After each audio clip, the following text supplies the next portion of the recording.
ही amazing होने वाला है, क्योंकि आज के वीडियो में हम लोग बात करने वाले हैं ऐश के ऊपर। सो तुम लोग मतलब जो ऐश के फैंस हैं वो लोग बहुत खुश हो गए होंगे। तो मतलब मैं बेसिकली बता दूँ, आज का वीडियो को जो टॉपिक होने वाला है वो होने वाला है ऐश के ऊपर बेस्ड, और उसका नाम है टॉप 5 ऐसे पोकेमोन जो ऐश को जनरेशन 1 में पकड़ने चाहिए थे और उसने वो पकड़े नहीं। सो मतलब उसे चांसेस थे, ऐसा ही कुछ।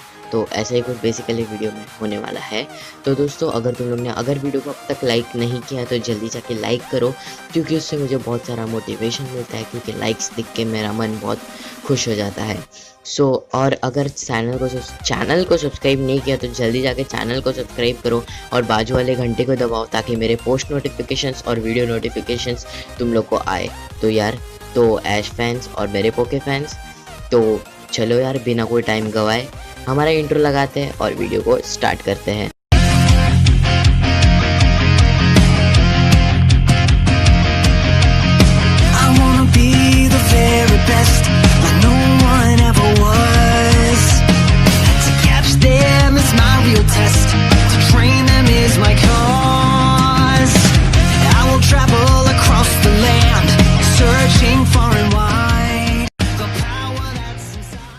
तो दोस्तों, वीडियो को शुरू करने से पहले हम हम ये देखते हैं कि ऐश ने कैंटो रीजन में यानी उसके जनरेशन 1 के पूरे जर्नी में टोटल ओवरऑल कितने पोकेमॉन्स पकड़े थे। ठीक है, तो दोस्तों इन माय ओपिनियन, यानी मैंने सारे पोकेमॉन्स काउंट किए तो वो ओवरऑल उसने 10 पोकेमॉन्स पकड़े। जी हाँ, तो ऐश ने अपने पूरे जर्नी में मतलब पूरे कैंटो रीजन की जर्नी में 10 पोकेमॉन्स पकड़े, और वो कौन से पोकेमॉन्स पकड़े वो भी मैं अभी तुम लोग को बता देता हूँ। वो थे Pikachu, पिजियोटो, Butterfree, Bulbasaur, Charmander, Squirtle, प्राइमेप, मक, स्नोरलैक्स और लैप्रेस। सो दोस्तों, अब मेरे को एक चीज़ क्लियर करने दो।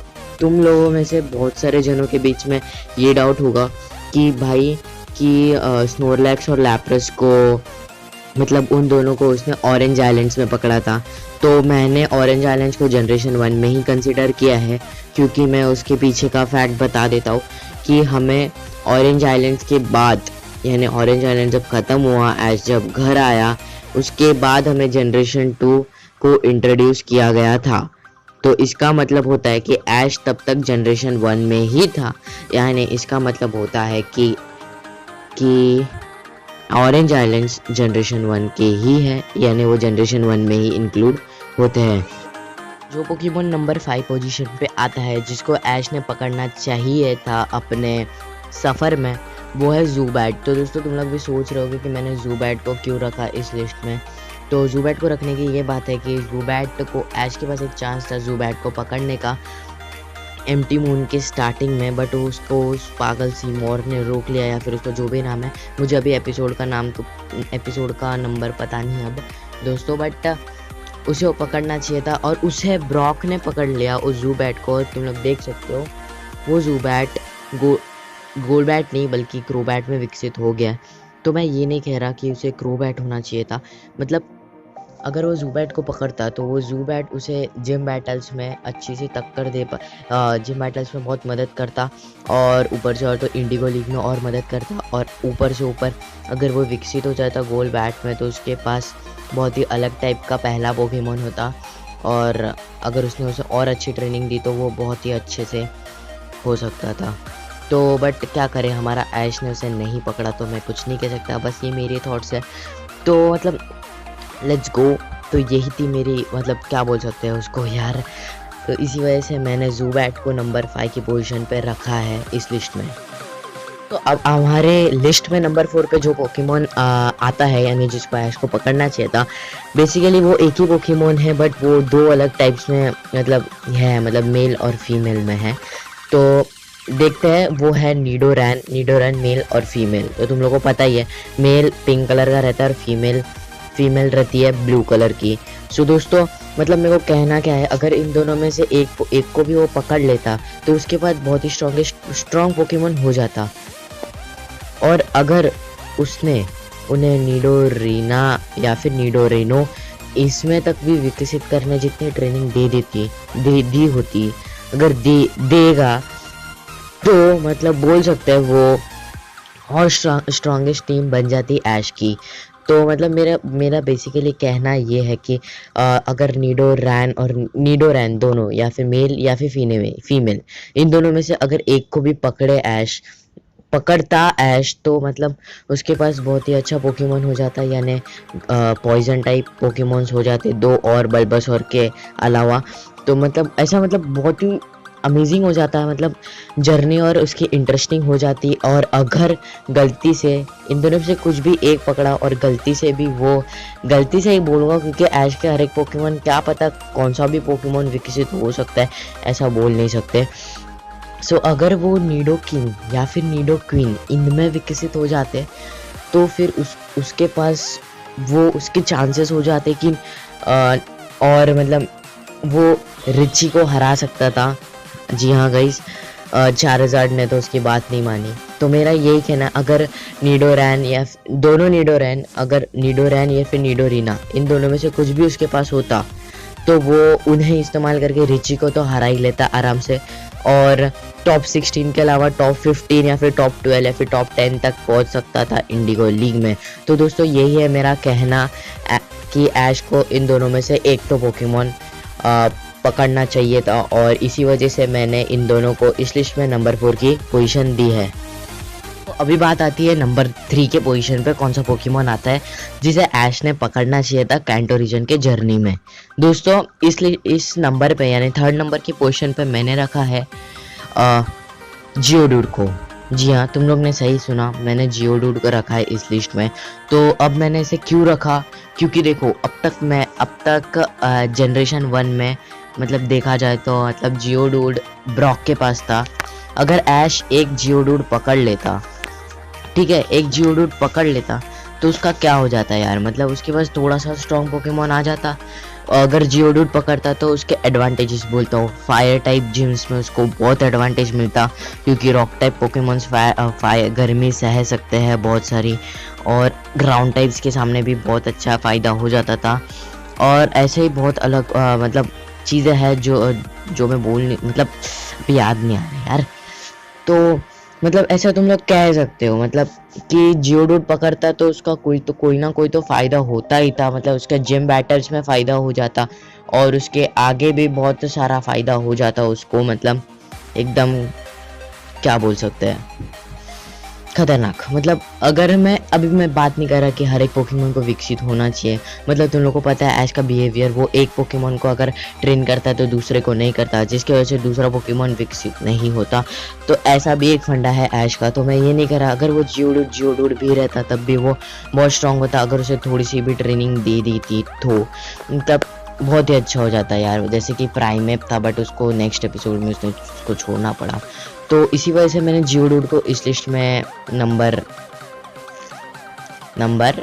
3 का स्पॉट दिया हुआ है। तो अगर पसंद आया नंबर 3 के ऊपर जियोडूड, तो प्लीज़ मेरे को कमेंट सेक्शन में बता देना। तो इसलिए मैंने जियोडूड को नंबर 3 पे रखा है। तो दोस्तों अब बारी आती है हमारे लिस्ट के नंबर 2 पोजीशन की, यानी 2nd नंबर की पोजीशन पे कौन सा पोकेमोन आता है जो ऐश को पकड़ना चाहिए था। सो मैं ये कहूँगा कि 2nd नंबर पे आना चाहिए रायॉन। दोस्तों रायहॉन, हाँ दोस्तों, क्योंकि वो एक ग्राउंड टाइप पोकेमोन है, और ऐश के पास कैंटो रीजन या फिर जोटो रीजन तक कोई ग्राउंड टाइप पोकेमोन नहीं था जितना कि अभी मेरे को याद है। तो अगर कोई होगा पोकेमोन ग्राउंड टाइप ऐश के पास जोटो तक, तो मुझे कमेंट सेक्शन में बता देना। ओके, मेरे को जो याद आ गया वो था पैम्पी।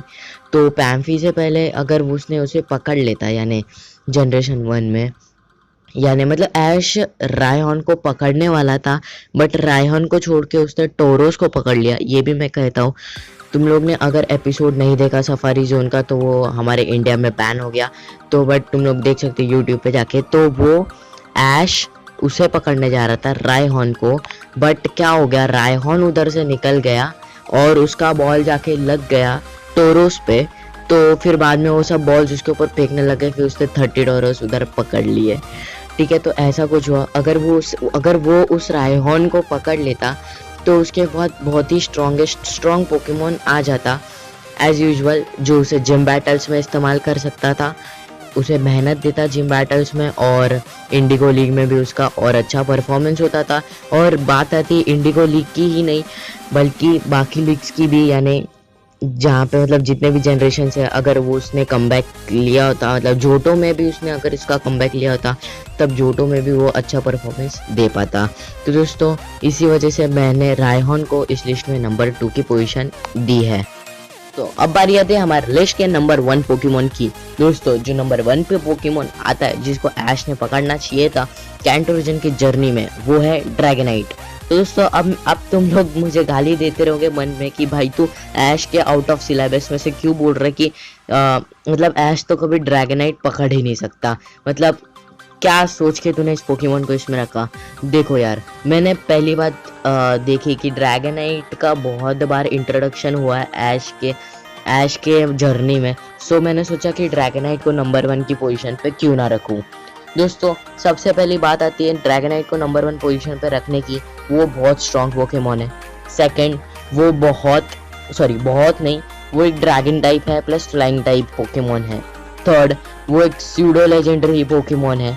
तो अगर ऐश पकड़ लेता तो यार क्या पता इंडिगो लीग भी जीत जाता ऐश, क्या बोल सकते हैं अब। बट ऐश ने उसे नहीं पकड़ा, मुझे पता था ऐश नहीं पकड़ पाएगा, बट बहुत बार उसका इंट्रोडक्शन हुआ है तो इसलिए मैंने ड्रैगनाइट को नंबर 1 पे रखा। तो नेवर द माइंड, अगर तुम लोगों को और कोई थॉट्स है इस लिस्ट के बारे में तो मुझे कमेंट सेक्शन में ज़रूर बताना, ठीक है गाइस। तो इसी वजह से मैंने ड्रैगनाइट को नंबर 1 की पोजीशन दी है। तो दोस्तों तो सबसे पहले चीज़ के लिए मुझे माफ़ करना कि जो मैंने वीडियो के स्टार्ट में बताई कि ऐश ने टोटल 10 पोकेमॉन्स पकड़े, सो ये चीज़ थोड़ी सी गलत है क्योंकि ऐश ने 11 पोकेमॉन्स पकड़े, जो मुझे अभी रियलाइज़ हुआ कि ऐश ने क्रैबी भी पकड़ा था। सो मैं कह रहा हूँ कि ऐश ने अभी 11 पोकेमॉन्स पकड़े पूरे कैंटो रीजन के जर्नी में। सो वो थे Pikachu, Bulbasaur, Squirtle, Charmander, Pidgeotto, Butterfree, Muk, Primeape, Snorlax, लैप्रेस और किंगलर, ठीक है। तो किंगलर विकसित हुआ था मतलब पहले उसके इंडिगो लीग बैटल में, ओके। सो गाइज अब मैं बोलता हूँ अपना आउटरो।